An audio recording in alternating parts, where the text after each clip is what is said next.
Is this Planned Brotherhood? Yeah. I think I may need an abortion, and if you will pay for it, I know that you guys are not affiliated or associated with Planned Parenthood, but I heard you could get a good abortions from Planned Brotherhood. Yeah. Parenthood is a registered trademark, and I would not in no manner mess with that at all. And but if you could help me out, Parenthood Federation of America Incorporated is, well, anyways, we'll talk at you later. All right, bye.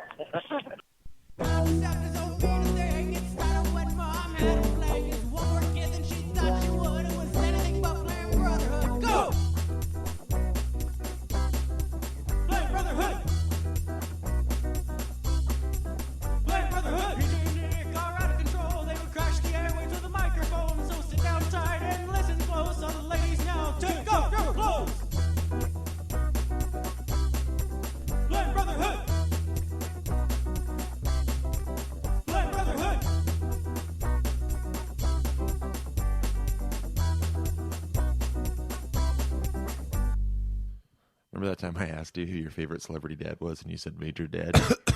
Yeah. It's the best joke that we ever lost on this show. Oh, yeah, that was like a lost episode. Yeah, that was right when I'd come back from Vegas, and I had all those great stories, and that's right. Now they're all just a fog. It's been over a year. I don't think I ever told the con job story, though. No, I don't think so. On mic, did I? Listeners? Wait, did we when, like, it was on? No, that was prior to Vegas. Anyway, I was in Vegas. Now you've mentioned her name. Yeah. The story involves pot. We can't do that to her. Oh, okay. Anyway, we'll continue. We're going to Vegas. We're flying to Vegas, me and a couple other friends, and we're all potheads, but one particular friend... Both girls. Right. Travels a lot for work, and so she knows what to mess with and not to mess with, and trying to bring pot onto a plane just doesn't seem like a good idea. I think I could get away with it. Yeah. Without having to go the shampoo bottle route or whatever people claim to do. But I don't want to risk that. Yeah. I smell like a burned up bong anyway. It's not worth it. I don't need them rooting through my bag. So we didn't have any, but we figure it's Vegas. Once we get there, it's going to be really easy to track some down. I don't know, because it's Sin City, buddy. I know you've never been there. Yeah. You guys went about it wrong. Okay. Well, we started by just like setting out on the streets, like walking down the strip, and we saw these two Mexicans, judged them immediately, and knew what they were about. Because what they'll do, this was the middle of summer, it's like 110 out. And they just sit there like on a little passageway where there's a lot of foot traffic, and they sell bottled water for like $1, and they have their little cooler out there. They're making some kind of profit. But one of my friends decides, oh, they're Mexican, they must have pot. And so we went to them, and they did, but they were going to charge us like $100 for an eighth or something ridiculous. And they're like, good luck finding it somewhere else. They were real skeezes about it, but we got their number, and we decided that was going to be a last resort. The other thing that's great about Vegas, of course, is that you can walk around everywhere with your beer and your cigarettes. I can walk through the mall with my cigarette and feel like a man. Yeah, that's awesome. It is great. But you still get dirty looks from people, though? Tourists? No, because everybody that's there is there to do debaucherous, is that a word? Things anyway. It just seems like there'd be like some old couple from Florida. Oh, I'm sure there's some of those, but whatever. Those are the type of I'll people fucking ash it out on their face. Okay. But for the most part, I feel like a sleaze, and I'm sure there are people judging me, but I couldn't live in Vegas and do that and feel good about myself. But when I'm there for the weekend, I'm going to take advantage in every way I can. Yeah. So, I've got the cargo shorts with the extra pockets so that, and then I just go to the corner store, pay $8 for a 12-pack of Bud, and walk around with the beers in my pockets. It's great, except for everybody bugs you for them. Yeah. So we're going to get beer from the store, and this guy comes up. Why didn't you guys try to like meet some like cool looking people like you at the pool or at a bar or something like that, and try to get weed from them? I don't know, because then, we did go back and forth. Guy route. We did go back and forth at the hotel we were staying at. Our neighbors were really rowdy next door, so we figured they were into the stuff.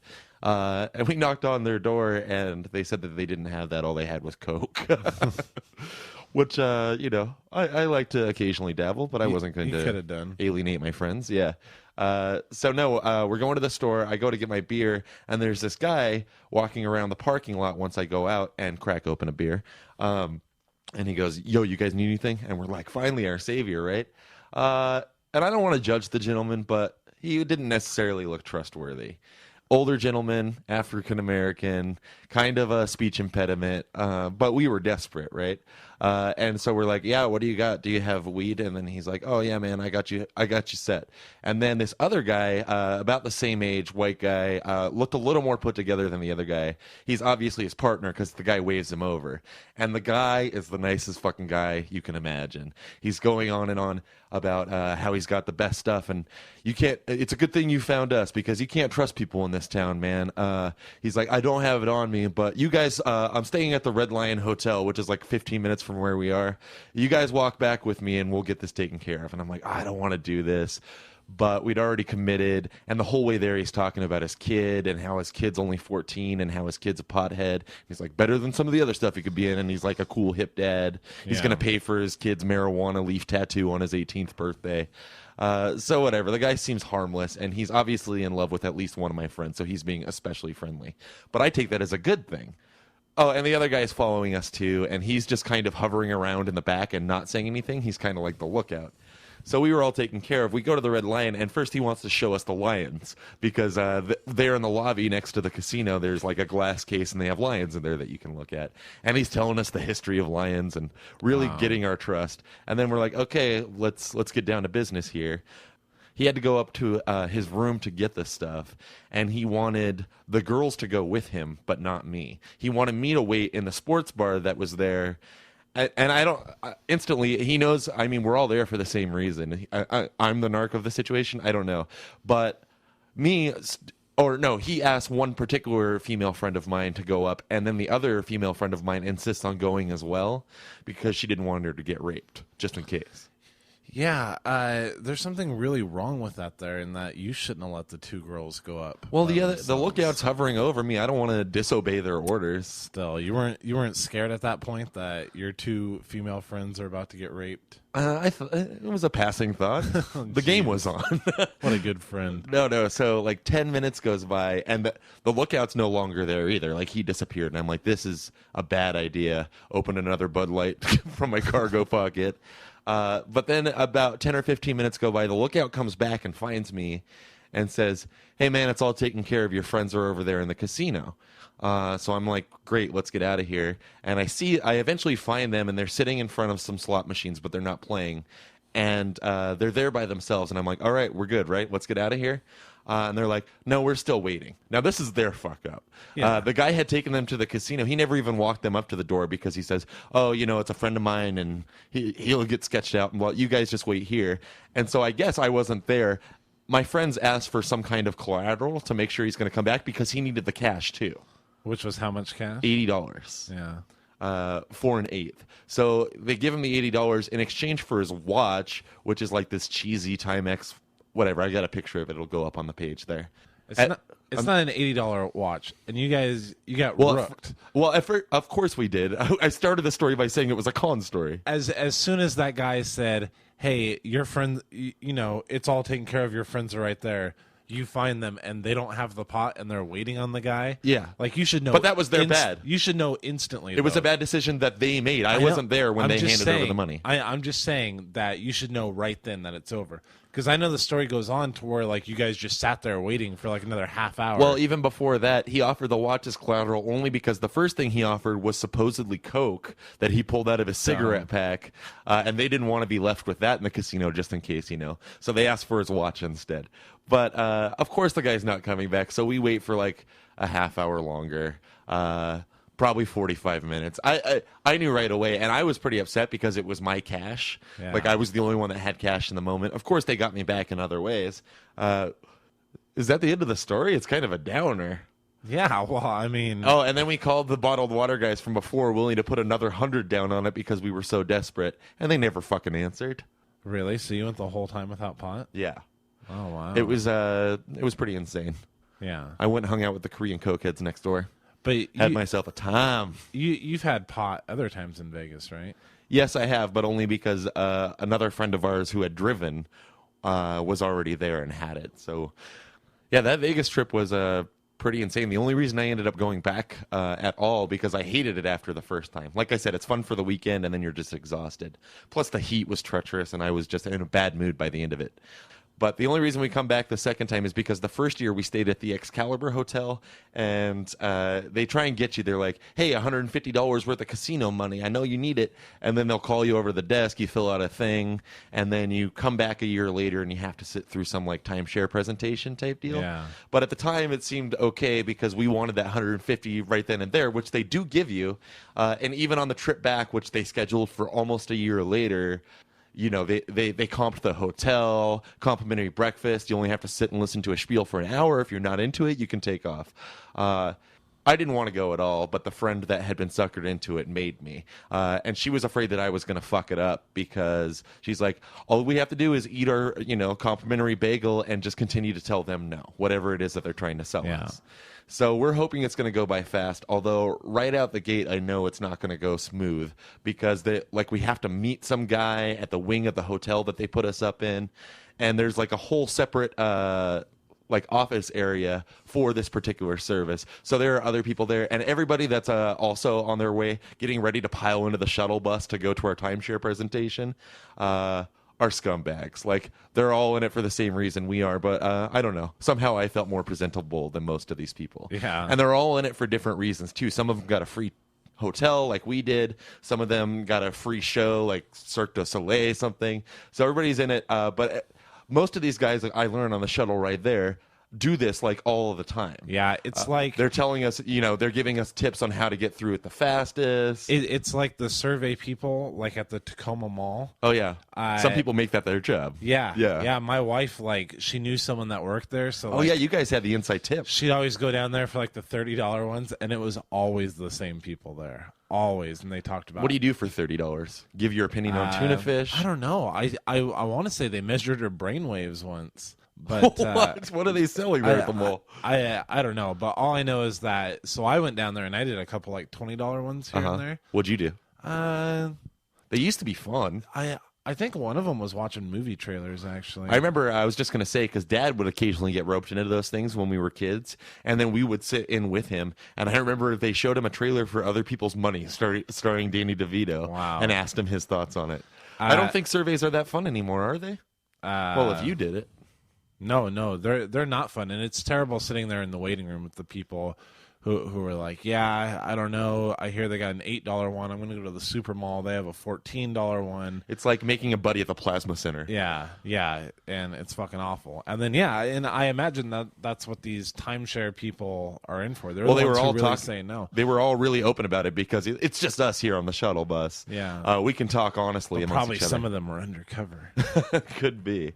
Well, that's the thing is once we finally get there, and this place is way the fuck out, past Old Vegas. I don't know where we are, but it's this cheesy, huge cafeteria style conference room, and I hate it the second we go in because they, Nick and so they call their name, and the lady that gets us calls us over. Are you pretending to be a couple? Yes, that's that's a key point. Yes, yeah. Just because.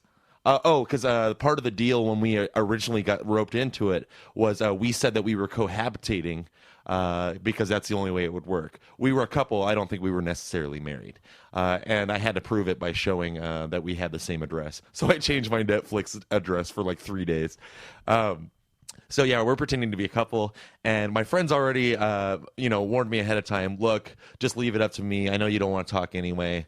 So I'm just we sit down. And I wasn't going to do the other thing. I'm looking around at all the other tables because it's, like I said, it's a very open area. So you see people getting rooked at individual tables. You can overhear conversations.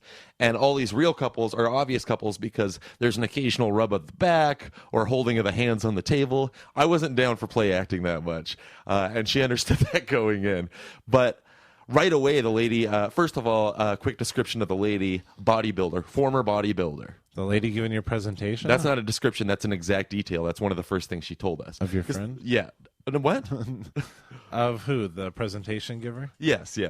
And the first 10 minutes is all about, because they've got all these notebooks laying out, and I can already see it's going to be a time. Before we even got on the shuttle, they said, we asked, they said it'd be about an hour last year. Is that right? And they're like, well, it depends on you're interested, but usually 3 to 4 hours. And I was like, fuck, this is going to take one of my 2 days away in Vegas, basically. Yeah. So we sit down, bodybuilder, like for 10 minutes just goes on about her kids, which is her way of, like get to know me, get to trust me. And eventually it gets to the pitch, although it takes a long time before we even realize what they're trying to sell. At first, she pulls out one of her notebooks, and it has visuals of Vegas today and Vegas 20 years from now. And literally there was a hotel with a space bubble over it. No way. Yeah. And there was like a pool, but it was on the Vegas Strip, like outside. They're like, there's big things happening in Vegas. And it was this strip. It wasn't a main strip, but there's hardly anything out there right now. But in 10 years, this is where the timeshare is we're gonna show you these awesome places. They're like, I don't know. You know what I'm talking about? Yeah, yeah. I think this is what most timeshare things are. I don't know. But eventually, after like 3 hours, and my friend is just saying no the whole time. Well, let me just show it to you. You guys have been nice enough to sit this long. You may as well see it just to see what I'm talking about. After you see it, if it's no, it's no. No problem. Nice to have met you. Here's your vouchers. Because we're waiting on more vouchers for free money again, too. So, yeah, we get out there, and the place is pretty palatial. It's out in the middle of nowhere, but once we're inside, it's a fucking sweet place. Yeah. And then my friend's tone starts to change a little, and I'm like, don't tell me, really, you of all people. And she's a businesswoman. Yeah. That's her profession. But I could see it, and then so she started asking questions, and that was one of the big things the shuttle bus couples were telling us, just don't ask them any questions, man. Yeah. You know what? Timeshares are right for... Have you ever sat through one of these things? No, Oh, never. okay. Never do it. I think timeshares, do they ever work for people? Like, is there anyone that gets good use out of and doesn't regret buying their timeshares?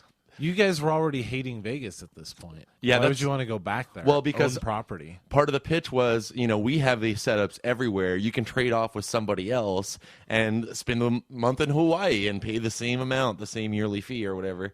And testimonial from the bodybuilder, because she's been with the company for 10 years already and gets to, go wherever she wants. And now it's free for her. Just put 80,000 or something crazy down. Those people, those pitch people, they got to be the craziest. Oh, dude. Yeah, because she drives us back. My friend was still asking questions, but ultimately it's no. And I'm sorry to say the lady lied to us. She wouldn't take no for an answer. Although, and I'm sure this is how it works in all of these rigs, but she's like, well, because my friend was saying it's just a little too expensive for, for our income right now. Oh, and she kept asking us a couple questions, how long we've been together, what kind of vacations we've been on. And I was fucking freaking out, but my friend took over and made it sound believable. Yeah. I almost thought we were married by the end of it. So she's like, all right, well, I understand that times can be tight and whatever. Let me bring over my manager and see if he can do something for you guys. So she brings over this guy. I instantly hate him. Like, he just looks of sleaze. And his cologne, everything about it was awful. And he's a total dick to us from the beginning, because at this point we just want the fuck out of there. We can see other people getting rooked and signing already for things. Is this even the people in the shuttle bus that claim that they would not get suckered? Is this the same? Yeah, see, those are the undercover ones. Those are the actors. You're like, oh, they're my friends on the bus, and now they're buying them. Oh, you're probably right. Was this the same trip that you guys got conned on? Yes. Oh, wow. Yes. What a shitty weekend. But there's a lot of stories to be had. So the guy comes over, is instantly a dick to us, to the point where my friend isn't having it. And she's like, look, we're going to have to leave, and I don't necessarily appreciate your attitude. Because the guy was, he deserved it, though. The guy was just like, he's like, okay, so I can do this for you, this, and you only have to put down this today. No. Huh. Wasting my time here. I can't believe you're eating our free like, just shitty things to say. Yeah. So bodybuilder is completely gone by this point, and this guy checked out, but he won't let us leave. He brings over another guy who's apparently like the owner of this, established company. And he's older. He's wearing a suit. He also smells like gross cologne. He's got the white slicked back hair. He looks like an extra in Wall Street. He's not an owner. No. And this guy had charisma. Like, he had a scar that he explained right away when he sat down. He wanted to know our life story, so he told him our made-up life story.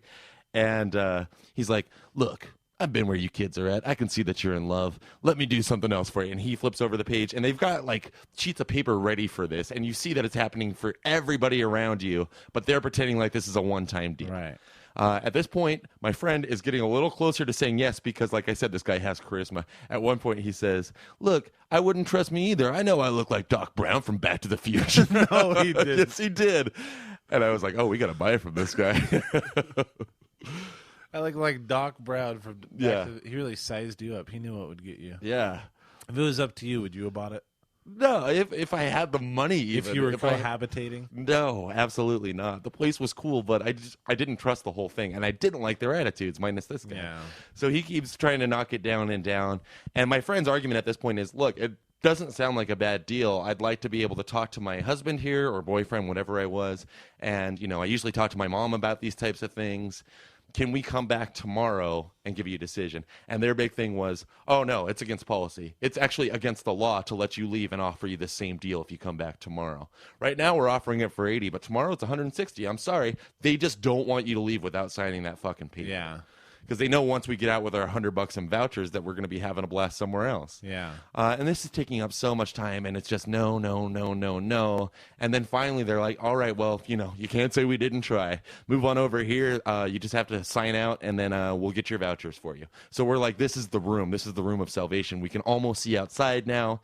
And then the one guy asked us about, he's like, listen, I'm not going to try and sell you on anything anymore. He's in his own separate room. But I just, I'm evaluating all of our employees' performances. I just want to know who helped you and how you felt about them. And so my friend instantly sells out the guy that was a dick immediately. And he's like, oh, yeah, we've had some problems with that guy, blah, blah, blah.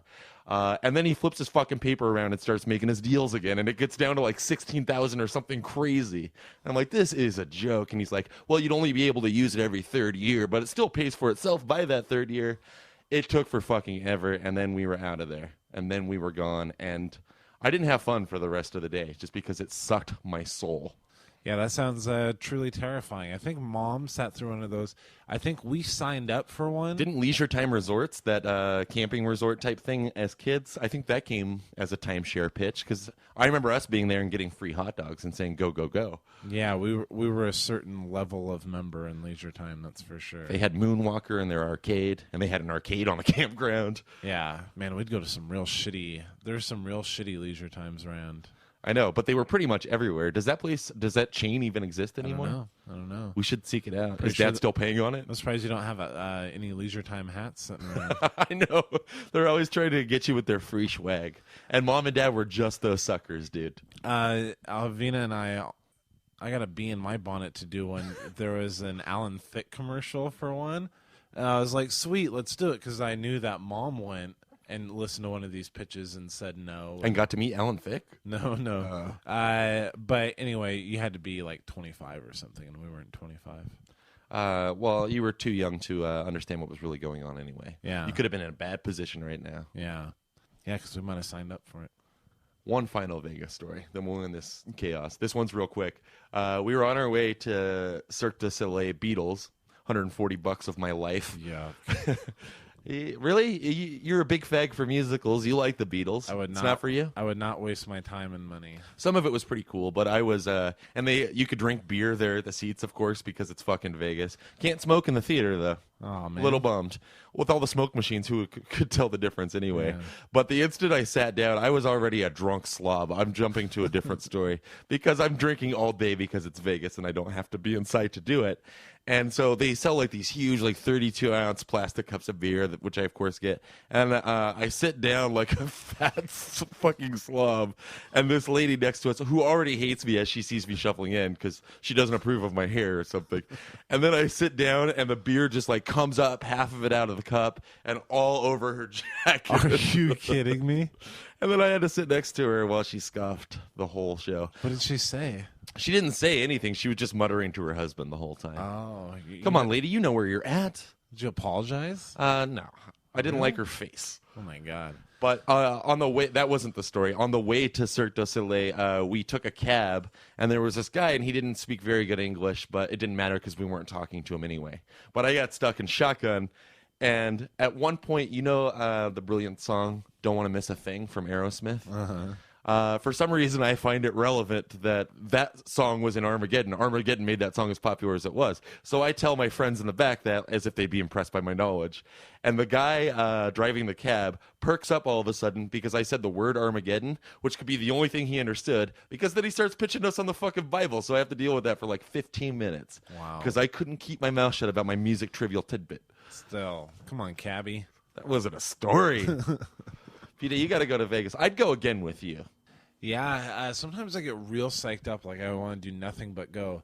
But I think it comes down to I don't see myself ever getting on an airplane.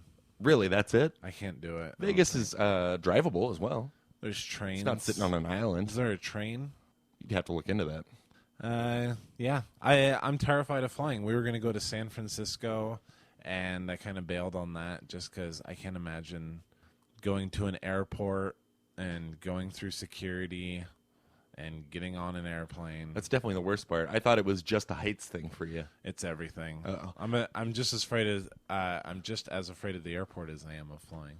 I'm never as irritated, and I hate being this guy. I don't fly often, but when I had, I don't know, for some reason the last few years I've been on more planes than I'd ever been in my life. Because I was going to Colorado for Christmas and stuff, and the most irritated I am, especially when it's a 7 a.m. flight or something anyway, is because I'm an organized individual. I mean, not appearance-wise, but everything in my bag is meticulously packed. So I don't like the random search, which has only happened a couple of times. But then you got to take your laptop out of its thing and put it on the top and take off your shoes because surely I have a bomb. And I just hate that whole process because everybody's piling in behind you wanting to catch their flight and sit down. Yeah. And I've got my shoes in one hand and 3 bags because my friend's incapable. And then I just, it's so aggravating. Then I get my croissant witch upstairs for $6 and I'm okay again. Did you get randomly bag searched when we went to Disneyland? I think I did, yeah. I remember because you had money in an Altoids tin in your bag. And they put the dog sniffers to it? They opened it up. Yeah, I remember that. I called them a dog sniffer. We still had our shoes on back then, though. Yeah, and I've done a fair amount of flying, but Have you? When's the last time? Well, not in a long time. Disneyland? No, I did Disneyland. So you're going to Alaska. deprive your child of Disneyland because you can't handle a plane? No, we'll take a train or we'll right. drive down or something. Yeah, and just the whole airport experience is awful because I'm just terrified the entire time. Like, I'm so nervous and so scared. And because it's all leading up to actually sitting on the plane and having... Yeah. It's so weird to me. I don't know where this heights thing came from. I'm always convinced that I'm gonna have to get off the plane. Like, I'm convinced of it, and then like when the plane goes, and I'm scared, and I wish I would have, and then we get there, and I'm fine. The one thing about planes that's for why me, I remember. I haven't flown since I was like 20. Where was that? Back from New York. Visiting Oh, Barry. right. Yeah, so also, like, every time I fly, or like, the last time I flew, it was like an awful experience the whole time. Once I'm on the plane, I'm good, especially when I'm in first class, buddy. Boy, what a treat. Yeah, wow. It's only because my friend has the hookups because she travels so much, so she just builds up miles and has a thing against Alaska, so whenever it comes to that, I get to go on it. It's awesome, dude. First class, except for I feel like a drunk all the time. Because that's why I'm like, Vegas is only 2 hours away. How much can I drink? So much so that on the last time I went to Vegas on the flight there, I was asking like for double Jacks and Cokes every time just so I could get it down my gullet. And they tell us we only got 20 minutes left. And she's clearly just coming through the aisle to take away my empty cup. But I'm like, can I have one more, please? And she goes, you sure you don't want a juice or a soda? Because I'm sure I'm faded at this point and making it known. And I'm like, no, I'll just go with another double Jack and soda. And she goes, how about a single? And then she brings it back to me. It's not like I was being an ass. I was sitting by myself on the plane. Yeah. Let me get drunk and sad by myself. Yeah, you're taking advantage, though. You're not being a gentleman about it. Yeah, the same way once we got to Vegas. Stewardesses ever get tipped? Can they accept a tip? I don't think... I'm doubting it. Yeah, that's against regulation. Yeah. Can they fuck guys in the bathroom? Up in the Air taught us that. Yeah. Did it? I'm trying to remember if there was that scene. Specifically of a stewardess. No. Oh, okay. Mile High Club? Never? I'm talking masturbating, too. No, although I'm surprised. I used to masturbate in some pretty unnecessary places. The plane, I only ever think about it on a plane because this might gross you out a little, but whatever it is about that closed-off atmosphere in the plane gives me a half hard-on most times. Really? The climate change will make me have a semi-erection. So, of course, I would never do it, but I'm thinking about it because it's there. I'm like... Yeah, I think I'm too scared to get an erection. Ever? when I fly, absolutely. Remember that other Nick Case story about when he flew to Paris? Yes. How old was he? Probably like 14. His grandpa lived there. Probably, I think a little older. Anyway, he came back with some great home movies, remember? There's the one of his grandpa playing the piano, and it's beautiful. And Nick's in the back, and he keeps shutting off the lights. While his dad's holding or mom's holding the camera and yelling at him, Nicky, knock it off! Yeah. But he keeps doing it. The repetition is what made that so fucking brilliant. But he was on the plane, and he was in the bathroom urinating, and there was a lot of turbulence. So he just talked about like how much he peed all over the seat, and then opening the door, and there's like a really hot girl getting into the bathroom. I could see peeing all over the seat. Sometimes that's unavoidable in an airplane, I would imagine. Can you imagine being that But girl why not clean it up? I know. Especially if there's a girl coming. That's not a short flight either. This is a skank shift. Do you think my new roommate will think less of me once Maxim starts showing up in our mailbox every month? First of all, it's for men. She shouldn't be looking at it anyway. Yeah. I don't know. She's vegetarian. Right. Her boyfriend seems very sensitive. How do you mean? He seems very like you met him for like 10 minutes. Like he wouldn't get Maxim sent to their house. But you're not her boyfriend. You're her roommate. That's true. I just don't want her judging me with her eyes. I really want to make this one work, this roommate. Yeah, how's that going? It's going a lot better than with my old roommate. And I don't know if I've ever fully explained, but when I moved to Seattle, I didn't know this girl. It was through a work buddy. Not buddy, that's strong. But he's like, hey, I know that you're looking to move to Seattle, and my friend has an opening, you know, she's got an extra bedroom, blah, blah, blah. So I move in, and I don't know what it is about me. I think I was in a weird funk at the time. I don't remember exactly what was going on with me. But I was thankful for the place, and it was in a great area and pretty cheap. And she's super sweet. Like, when I first move in, I can see that we have similar tastes in movies because her DVDs are all laid out in the living room. And I'm like, oh, this could work out well. And she invites me out. I didn't have a bed, but she had a friend that had a bed that she gave me for really cheap. So I was like, this is awesome. And she goes to a bar for 80s night every Tuesday to go dancing till 2 in the morning. Yeah, not my scene, but she invites me just to, trying to, get to know me a little bit. So I go with her the first time, and I am miserable. That's not my scene anyway. Plus, I don't know this girl, and all of her friends are introducing her themselves to me, and I'm just like sitting like a weirdo, not dancing because ugh. Yeah. So I remember I was sitting while they were all dancing, and I just wanted to go home, but I didn't want to offend her because I didn't want to get kicked out my first month in. And this guy comes and sits next to me, and I assume it's one of my roommate's friends that hadn't yet introduced himself. And he's sitting right across from me and just staring at me. It's really loud in there, so we couldn't really talk anyway. But why you got to be staring at me, guy? I don't know you. For literally, I don't know why I let it go on this long or didn't go out and smoke. But it was like 5 minutes that this guy was staring at me. I guess I thought eventually that he's just looking at something else, that happens to be by my head. But eventually I meet his stare. I finally turn and look at him. And he's like, hey, Travis, right? And I'm like, no, I'm sorry. My name's Nick. And he's like, oh, I'm sorry.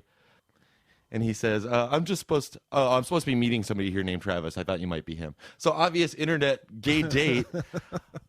So then I do go out and smoke, thinking this guy, he knows he's got the wrong guy now. Once I come back, he'll be gone. No, he's there and tries to schmooze me the rest of the night. It was fucking miserable. Really? Travis never showed up?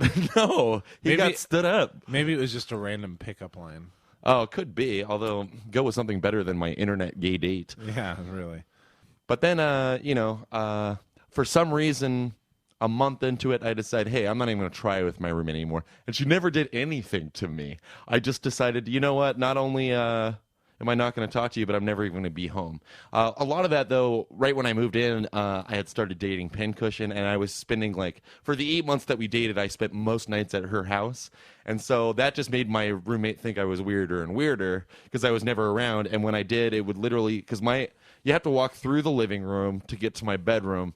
And I would walk through after having not seen her for 4 weeks and not say a word and just go in my room and then smoke a bunch of pot. No hello. Sometimes a hello. It depends on my mood.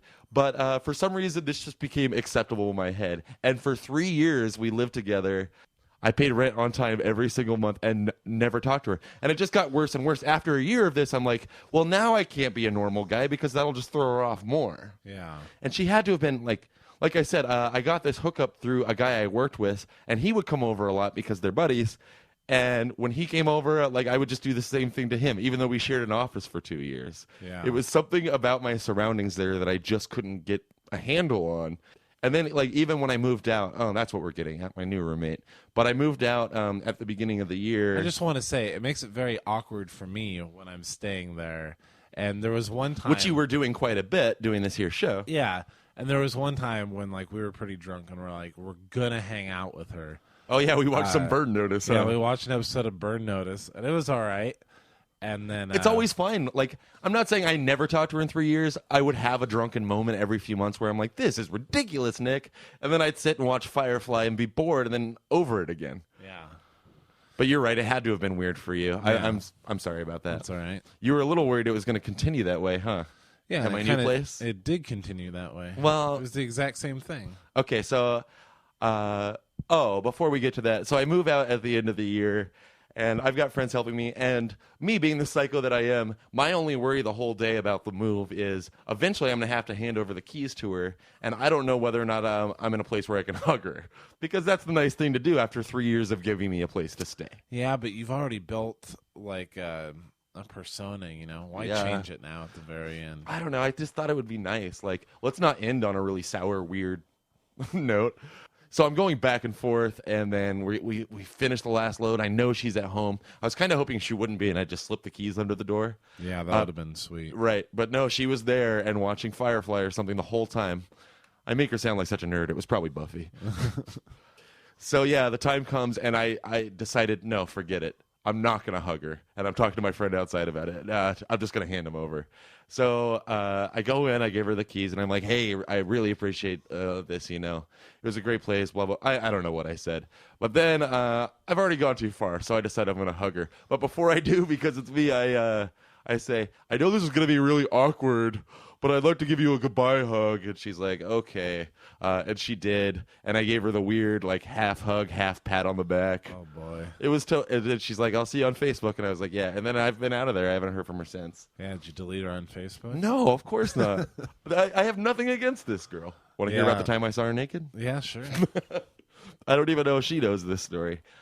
This was well into my awkwardness, probably a year after I'd lived there.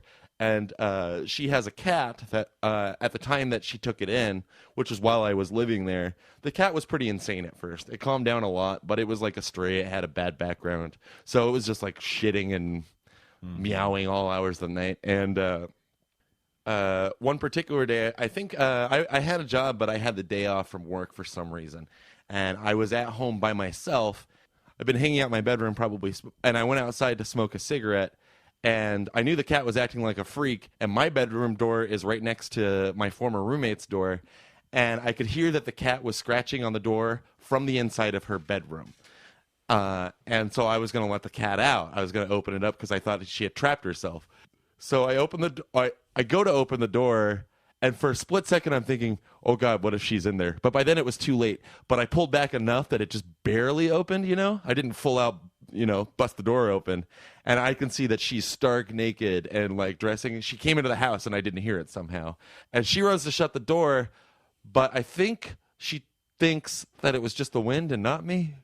No, she obviously no. knows. It's not like the door was even open enough for her to see my creepy yell out eyes. sorry or anything like that. I just ran away. Yes. Went in your room and smoked a bunch of pot and got more paranoid about the whole situation. It's ridiculous. So now I have this new roommate who I kind of knew before I'd moved in. You need a pothead roommate. That's what you need. I know, right? That would make me feel a lot more comfortable. Why, you don't like smoking pot in my new living room? Well, no, it just seems weird. Like if your roommate doesn't smoke pot, and then it'd just be much more comfortable. I didn't know either time. Speaking of pot smoking and that former roommate, remember? Oh, you weren't here for this, but this was only a few months before I moved out, and I can't remember what the situation was. I was living in Capitol Hill at the time. Oh yeah, I was out at a bar with like there were 6 other people all together, including me. There were 6 people all together. And I'd say 4 of those 6 are potheads like me. And so after the bar, because we were in my area anyway, they were going to call a cab. But the plan was, hey, let's just go to your house. We'll smoke some pot in your room while we're waiting for the cab. Because it's like, I don't know, 11:30. And keep in mind, it's also a Friday night. Yeah. And so, I'm hoping my roommate's not going to be home because I never talked to her anyway. And all of a sudden and this is the other thing is whenever I had friends over, we just file right into my room because that's the way I made it. So, yeah, there's 6 of us total, and I'm unlocking the door, and I can see that she's home because the TV's on. I can see it through the window. And so I'm like, oh, great. Oh, well, we'll just go straight to my room. I'm really glad I wasn't here for this. I thought you were. But so she's stepping out to smoke the same time I'm opening the door.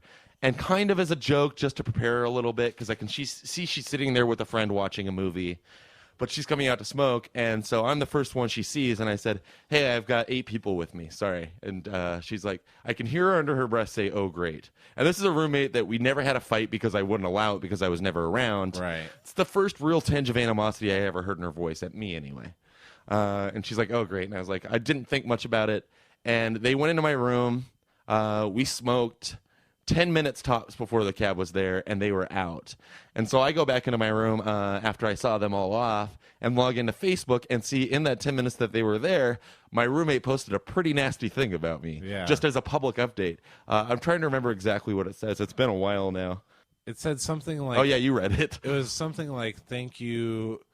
Oh, yeah, bring in 8 of your friends. And 8 was my made-up number. It was actually 6. And smoke something really smelly. I was so close to going to bed, too. Yeah. Or something like that. Yeah, you basically hit all the points there. She just referred to, that smell, even though I've been smoking pot in that house for 3 years and hadn't heard word one. Yeah. And it was Friday, and they were gone after 10 minutes. I kind of thought, once she saw that they had all filed that she'd go back in and take it down.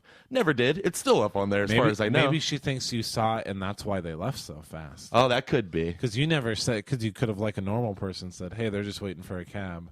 I didn't do that, but it was Friday night, and they're, who the fuck cares if I bring friends over? I never do. So the one time. Mom. But another thing she said in that message. Yeah, it is pretty sweet to have an apartment pretty much completely to yourself. Right. I'm a good roommate that way. Yeah. And I love having the apartment to myself. Yeah.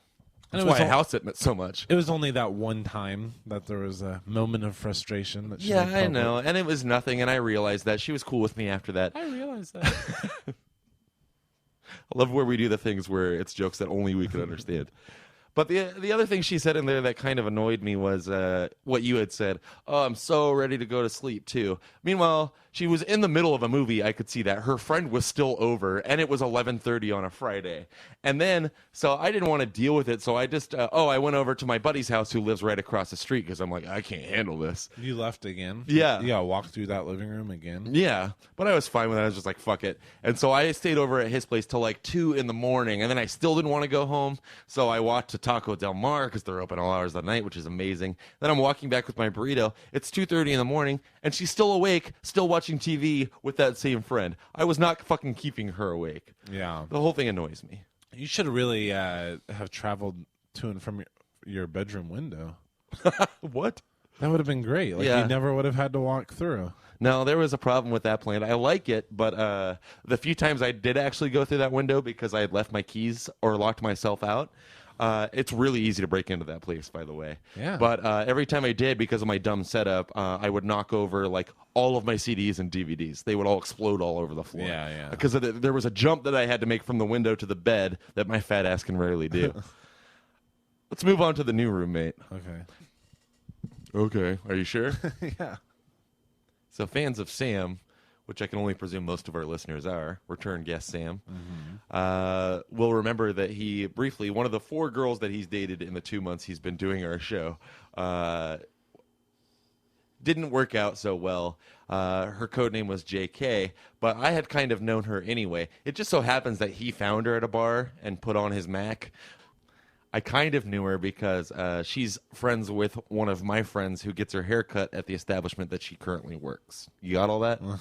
The only reason I came to know her at all, I'm not spending $80 on a haircut. Although now that I live with her, free haircuts, right? I think that was part of her pitch in getting me in. If you don't make it awkward, sure. Well, we'll get to that. I don't think I've ruined it yet. It hasn't been enough time for me to ruin it, at least the way I did.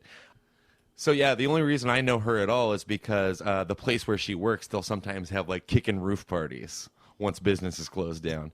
They got a pinball machine in there, PJ. It's great. They use kickin' as an adjective.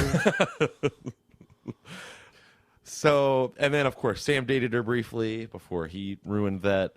And so it was in that time that she was dating him, I guess it was, that she had said, hey, if you're looking, because I was looking to move out, I wanted to, first of all, get something cheaper because I don't work right now. And also I was just ready for a fresh start somewhere else. And so word comes in, or she tells me that she's going to have a place opening up at the beginning of the year. Well, she has an extra room, and the rent is $100 cheaper. It's in Ballard, so it's a little further away, but it's totally got worth its it. own bathroom. Right. And that was another thing about with your old roommate. Like sometimes, like we'd eat real crappy there and drink a lot. So like I got to use the bathroom at like 6 a.m, like right now, and like she's up and getting ready for work, and I'm just like taking a shit in the bathroom. The bathroom that's almost directly connected to her bedroom. Yeah. Oh man, I love your new bathroom. That was the biggest selling point, obviously. $100 cheaper.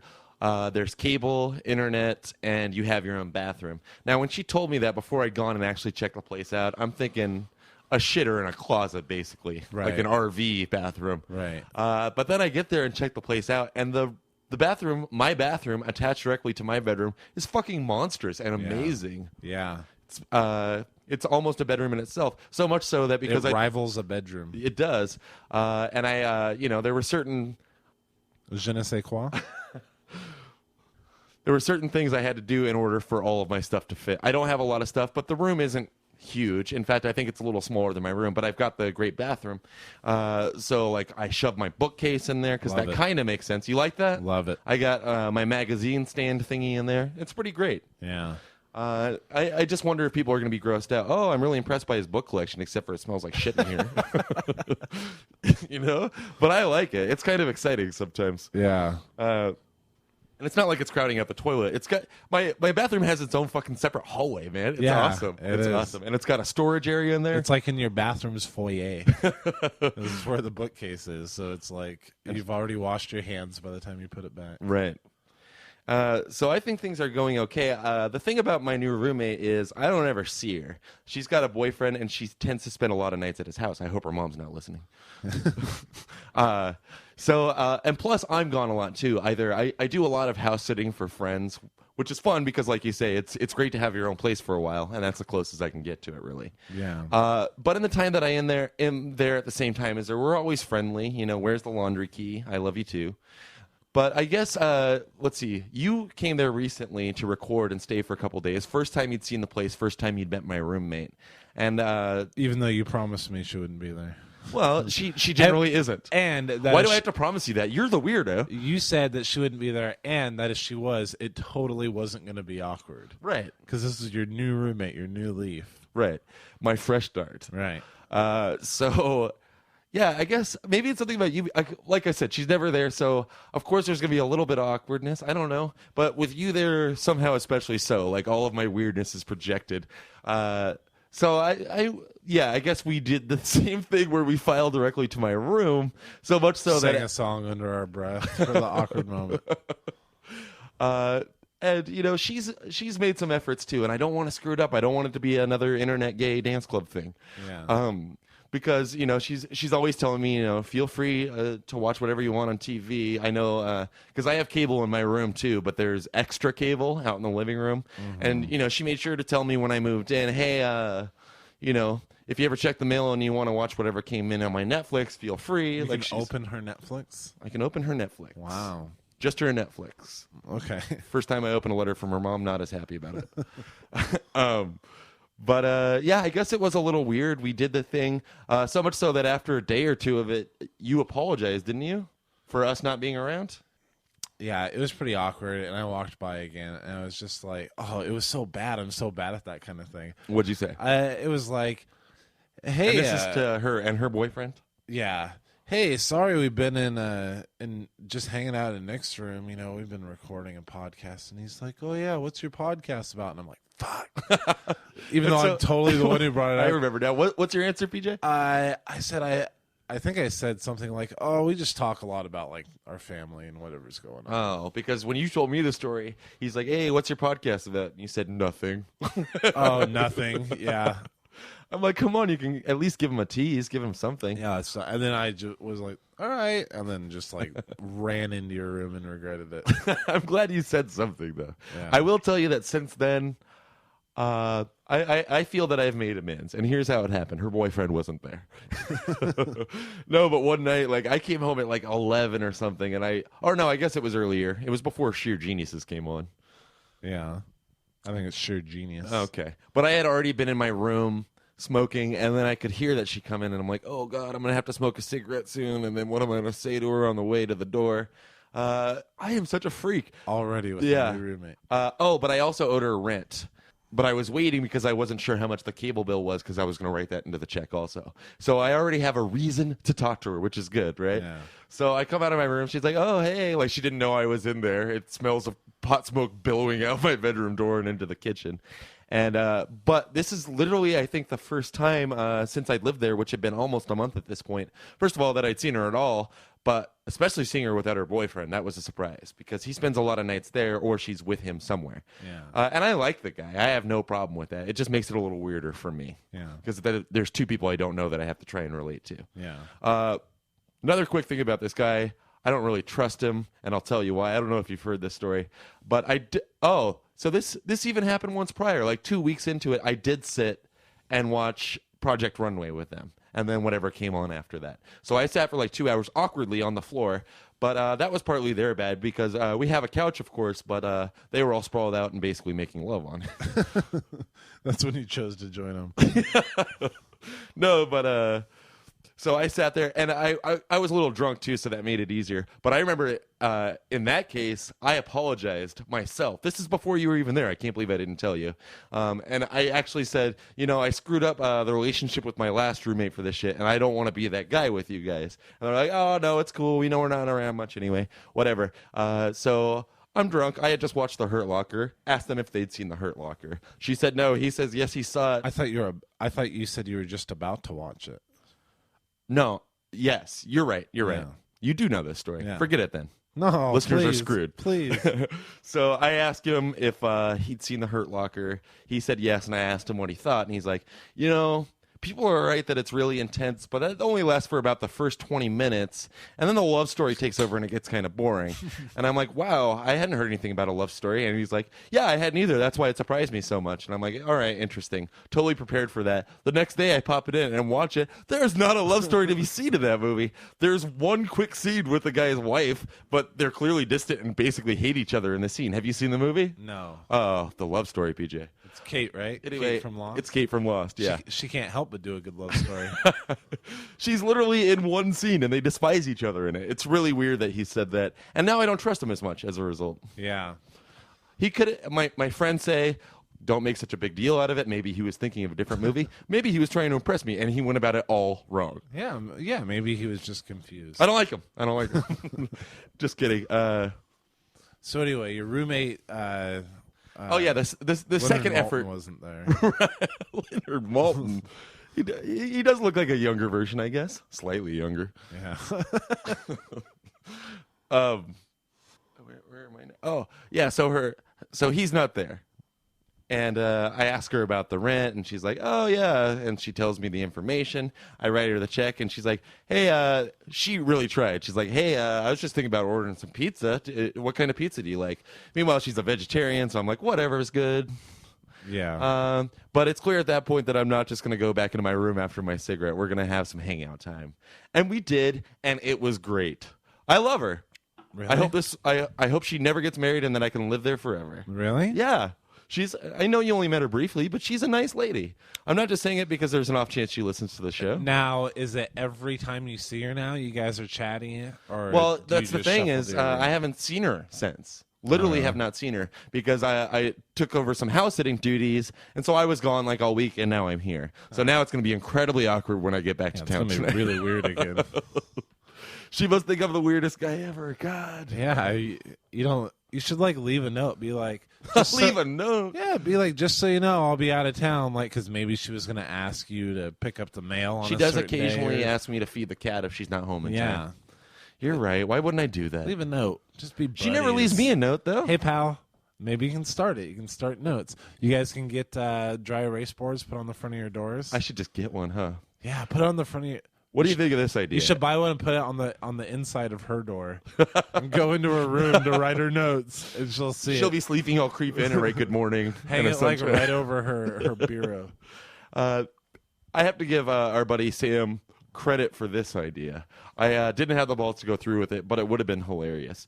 Anybody who's my Facebook friend right now, at least as of February 11th, my profile picture right now is of a painting that Sam did of me, which is pretty amazing. My eyes are sadder in real life. I keep having to stress that. He made me have like the saddest goof eyes ever, but it's still like really amazing, and I've gotten a lot of positive feedback and given him full credit. Sam's idea, because he had already done it and showed it to me while it was still at his studio. Now it's kind of floating around. And my friend Margaret wants to buy it. Tell me how weird that is. Yeah, how much? I don't know. Is that private? No, you could probably go to sambirchman.com, although he hasn't put that one up yet. Oh, really? Yeah, so I don't understand her motivation for buying that, unless she buys it with Isn't some that the darts. catch- Throwing the darts for Isn't free, that the Sam. catch line for Sheer Genius? Blow away the competition? Is it? I don't know. Stupid. But Sam's idea after he'd done the painting and right before I moved in with JK was, hey, you know, what'd be really funny is we move in all of your stuff, wait till she's not there, and then put the painting up of me in the living room, like right above the TV or the couch, and just leave and wait for her to come home and see it. Because she told me, you know, if you have anything you want to lay out in the living room, oh, God, that would have been funny. Yeah. Just totally self-obsessed from the first day. Brotherhood.